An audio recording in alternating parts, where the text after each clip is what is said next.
6. Rumahnya seperti rumah sakit. Kacamata harus selalu dibersihkan. Spray diganti setiap hari. Bahkan kamar mandi setelah mandi. Tidak ada setetes air pun yang diperbolehkan. Periksa di mana-mana. Ada ketidakcocokan. Tidak bisa lepas dari matanya. Memakai pakaian. Ini adalah kebiasaannya. Setiap perilakunya. Semua sesuai rencana. Seperti yang kamu lihat. Gila. Dan sangat ketat. Namanya adalah Jung Seok. Pria ini tidak menyukai kesalahan apapun. Dalam hidup, tidak peduli seberapa besar atau kecil. Jung Seok tidak bisa menahan diri untuk memperbaikinya. Bahkan itu rekan-rekannya. Dia bekerja di perpustakaan. Lebih dari 8 tahun dan 7 bulan. Tidak pernah terlambat 1 hari pun. Dan tidak pernah membuat kesalahan. Mengurus peminjaman, pengembalian, pengisian dan pelabelan buku setiap hari. Setiap detail, dikelola dengan sempurna. Meskipun dia sangat sempurna, tapi masih lajang. Tapi Jung Seok naksir seorang gadis. Di sebuah toko swalayan, Jiwon memiliki sifat yang sama dengannya. Obsesi dengan sempurna. Menatapnya di depannya. Jung Seok mempercayainya. Dia harus menjadi belahan jiwanya. Untuk mengejarnya, dia diam-diam merekam Jiwon setiap hari. Sampai hari ke-100. Dia datang untuk mengakui cintanya. Pada momen penting ini, dia merasa sangat gugup. Setelah beberapa hari perencanaan dan persiapan, dia membawa buku harian itu bersamanya. Berjalan ke toko yang nyaman. Setelah menambah keberanian, dia siap untuk mengungkapkan isi hatinya. Tetapi dia tidak menduga, wanita yang berbalik. Dia bukan Jiwon. Dengan rambut acak-acakan. Seorang gadis pang yang ceroboh. Melihat gadis aneh di depan ini, Jung Seok menjadi panik, cepat-cepat kabur.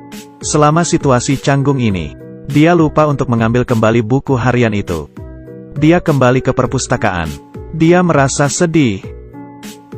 Dia menjadi depresi. Jika hal yang tidak direncanakan, memotong rencananya. Pulang kerja lebih awal di malam hari.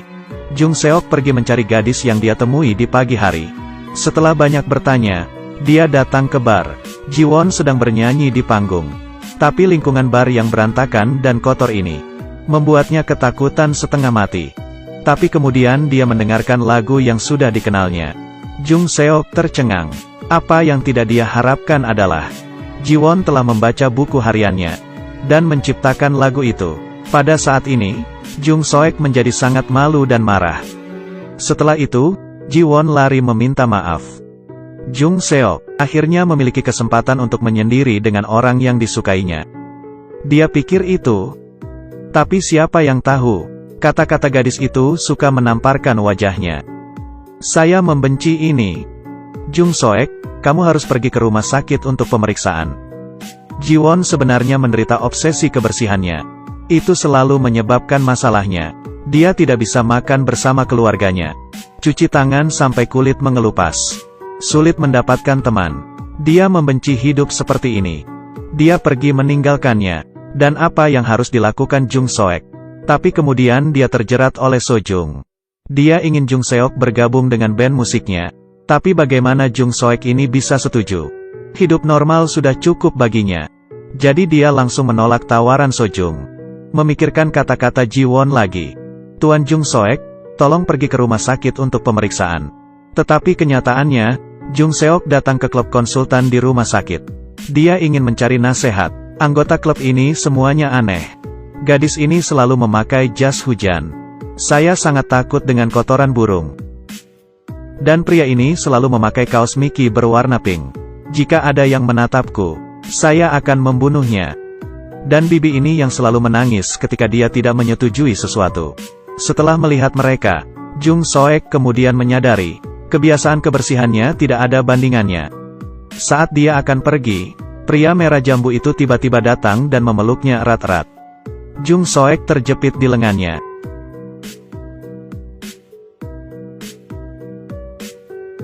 Lalu dia bergegas keluar untuk melepas pakaiannya. Dia juga berpikir bahwa dia harus mulai berubah. Jung Seok datang untuk mencari Jiwon lagi. Tapi dia tidak mengatakan apapun. Sojung melompat keluar. Apakah Anda masih mempertimbangkan tawaran saya? Dia hampir tidak meyakinkannya. Jung Seok akhirnya setuju. Lagi pula, lagu Sojung juga berasal dari buku hariannya. Mereka membentuk sebuah band. Bakat tidak bisa menggunakan plagiarisme.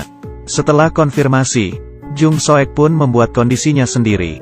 Dia ingin menyingkirkan obsesi kebersihan. Sojung setuju untuk membantunya. Dan sebagai langkah pertama, Sojung mengambil arlojinya. Dia tidak bisa menyetel alarm di malam hari. Dia mengalami insomnia. Teruslah memikirkan tentang perencanaan untuk minggu demi minggu. Tapi tidak peduli bagaimana dia mencoba. Dia merasa tidak enak untuk dilupakan. Dan tidak bisa tidur. Keesokan harinya, dia terbangun oleh mimpi buruk. Buka mata dan lihat jam. Ini sudah lebih dari jam 9. Dia menyikat dengan cepat, lari ke perpustakaan. Saat ini, tim sedang rapat. Ketika dia datang dengan tampilan yang ceroboh.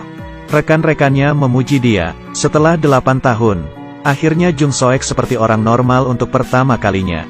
Yang juga bekerja hingga larut. Segera, band mulai berlatih. Melihat piano di depan, dia menyeka kotoran. Pada awalnya, dia hampir tidak bermain. Tapi setelah beberapa saat jari-jarinya mulai menari di atas keyboard. Sojung kemudian menyadari, pria ini sangat berbakat. Dia memainkan musik yang indah di dalam ruangan. Sojung tergerak dan tidak bisa menahan emosinya. Sangat bersemangat, dia memeluk Jung Soek secara emosional. Meskipun dia memeluk seorang gadis cantik, tidak menikmati tapi panik, cepat-cepat mendorongnya pergi. Kehabisan kamar, dengan pengalaman pertama yang lebih dekat dengan Sojung. Jung Soek mulai lebih mengerti tentang dia. Dia ingin berpartisipasi dalam kompetisi musik kali ini. Ternyata mantan pacarnya adalah salah satu juri. Dalam hubungan masa lalu mereka, Sojung menemui bajingan ini. Dia pria yang sudah menikah. Dan rumor menyebar kemana-mana. Ditemukan oleh media, Sojung sedang dikritik, dan dianggap sebagai orang ketiga. Sojung adalah seorang gadis yang berani mencintai dan membenci. Untuk membalas dendam mantan pacarnya, dia ingin memainkan sesuatu yang besar. Jadi dia sedang membuat lagu, yang berasal dari pengalamannya sendiri. Di hari-hari berikutnya, keduanya mulai berlatih lagi. Tidak hanya mempraktekkan pertunjukan, tapi juga melatih Jung Soek. Dengan cepat, hari kompetisi tiba. Sambil bernyanyi, Sojung mengungkapkan perasaannya dengan sangat baik. Kirim pesan tentang emosi batinnya. Setelah lagunya selesai, mantan pacar mengerti arti lagu itu. Tidak bisa membantu tetapi merasa malu. Setelah penampilan mereka disiarkan, pertunjukan dramatis ini menjadi hit di internet. Tapi mereka tidak tahu itu. Bahaya mendekat dengan tenang. Lama tidak bertemu, Jung Seok. Dia, saat masih kecil. Seorang anak jenius berusia 8 tahun dengan IQ lebih dari 200. Anak ini, IQ sampai 200. Aktivitas otak sesaatnya, 20 kali lebih banyak dari orang dewasa. Dapat mengingat nomor pi, bermain piano, semuanya sempurna. Dia menjadi terkenal dan dipilih oleh banyak acara TV. Mereka menggunakannya sebagai tipu muslihat, sebagai pertunjukan pertama. Dengan kepentingan umum, raih sukses besar. Jung Soek adalah anak yang sangat jenius. Tapi itu sudah lewat. Versi dewasanya tidak mencapai apa-apa. Sejak menjadi populer seperti bintang, dia menjadi kurang bahagia. Tidak ada masa kecil, hanya menghabiskan waktu di berbagai pertunjukan. Dia juga menerima undangan untuk tampil di Universitas AS. Ibunya pasti ingin mengirimnya, tapi dia baru berumur 8 tahun. Apakah kamu benar-benar mau? Tekanan datang seperti air pasang. Jung Soek tidak mau pergi. Jadi di pertunjukan terakhir, bahkan jika tuan rumah memberinya jawaban sebelumnya, Jung Soek masih sengaja melakukan kesalahan. Tuan rumah tidak mengharapkan itu. Sebagai hasilnya, pertunjukan gagal total. Penonton merasa kecewa. Banyak yang mulai menyiksanya. Semua orang kembali padanya. Penuh wartawan mengikutinya. Tapi saat ini, kemacetan antrean mendorong ibunya keluar dari tangga. Melihat tubuh ibunya dari atas, Jung Soek kecil putus asa. Saat ibu masih hidup, selalu beritahu Jung Soek, sering memotong kukunya, berganti pakaian sesering mungkin. Ini juga turut membentuk karakternya. Dia terus melakukan itu, sebagai kebiasaan yang tidak disadari. Tidak ada yang terlahir untuk menjadi orang aneh. Pengalaman masa kecil yang tragis. Jung Soek menyimpannya di dalam menjadi bekas luka yang tak terhapuskan setelah sekian lama. Jadi ketika dia melihat tuan rumah itu lagi, bekas luka itu menjadi sakit lagi. Saat ini, rumah sakit mengiriminya surat. Akan ada pertemuan saling membantu segera. Setiap orang harus membawa orang yang telah membantu mereka untuk berubah. Ketika Jung Soek memegang surat undangan, dia tidak tahu harus berbuat apa. Berdiri di depan toko serba ada. Tidak berani masuk. Apa ini? Bibi, ini. Oh, ini untuk Ji Won, kan? Untungnya, dengan bantuan Bibi ini, surat itu berhasil diberikan kepada Ji Won. Tapi So Jung juga melihat semua ini. Apakah dia benar-benar merasa bahagia? Di bioskop, keduanya menunggu filmnya dibuka. Tetapi selama obrolan, Ji Won menemukan bahwa di jantung Jung Soek telah diisi dengan So Jung. Tuan Jung Soek telah berubah. Itu bukan karena terapi dokter berhasil. Apa? Anda sebaiknya memberikan surat ini kepada orang yang benar-benar ingin Anda berikan. Dia kembali ke toko serba ada. Menatapnya di balik rak. Dia buru-buru memberinya surat undangan. Dan dengan canggung meninggalkan gadis itu dengan terkejut. Berjalan seperti anak kecil. Dia sedang jatuh cinta. Tapi dia tidak tahu itu. Pembawa acara tahun itu, untuk membuat berita hangat, dia telah datang ke kolega Jung Seok. Rekan-rekannya tidak tahu masa lalunya. Tetapi hanya informasi tentang permukaannya. Selama waktu itu, Jung Soek adalah topik hangat. Ketika orang-orang membicarakannya, dia hanya bisa menyembunyikan dirinya di rumah. Dalam sekejap mata, pertemuan saling membantu telah datang. Para pasien kini telah berdiri dan menunjukkan peningkatan mereka. Tapi di antara penonton, duduk dari jauh di belakang, adalah pria pembawa acara itu. Dia datang untuk memanfaatkan berita, dan mencoba mendekati Jung Soek.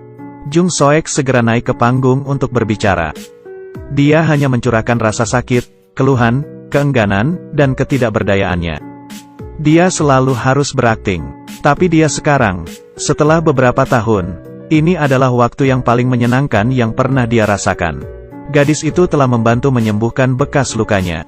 Di pundak dokter, dia menangis. Dan tuan rumah ini, mungkin karena tersentuh, atau karena kasihan, setelah mendengarkan pidatonya, meninggalkan ruangan dengan tenang. Keduanya berjalan bersama bahu-membahu. Tapi Jung Soek sepertinya memiliki sesuatu dalam pikirannya. Selama perjalanan, akhirnya, dia mengumpulkan keberanian. Berinisiatif untuk menyatakan perasaannya pada So Jung. So Jung, meskipun kamu selalu berantakan dan ceroboh, aku tidak merasakan orang yang sama saat bersamamu. Tapi ini aneh. Apa? Aku mencintaimu. So Jung memberinya ciuman terkejut. Jung Soek yang tidak pernah jatuh cinta, merasa shock dan jatuh ke tanah. Saya adalah orang yang kamu suka. Padahal dunia ini kotor dan penuh bakteri. Tapi dia bisa bersama orang yang memahaminya. Cepat datang. Tolong.